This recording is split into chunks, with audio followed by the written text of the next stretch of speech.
दोस्तों MOI Qatar की तरफ से इस रूल के बारे में अनाउंसमेंट हो चुका है।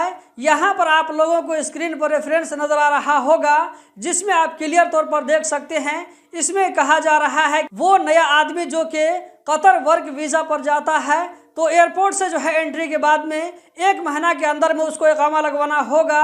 अगर कंपनी वाला ये काम नहीं करता है तो ये वायलेशन में गिना जाएगा, जिसका फाइन 10,000 रियाल तक भी आ सकता है। तो इसके बारे में मैंने 2 दिन के बाद जो है कतर में मौजूद अपने एक रिलेशन से पूछा कि वहां पर ये रूल इस वक्त नाफिज है या नहीं है। तो उन्होंने कहा कि ये रूल अभी नाफिज नहीं हुआ है। वो टाइपिंग सेंटर में काम करते हैं। उनका कहना था कि मैंने ऐसे लोगों का भी इकामा लगाया है जिसको कतर में आए हुए 1 महीना से ज़्यादा हो गया था, लेकिन उसके ऊपर में फाइन नहीं आया था।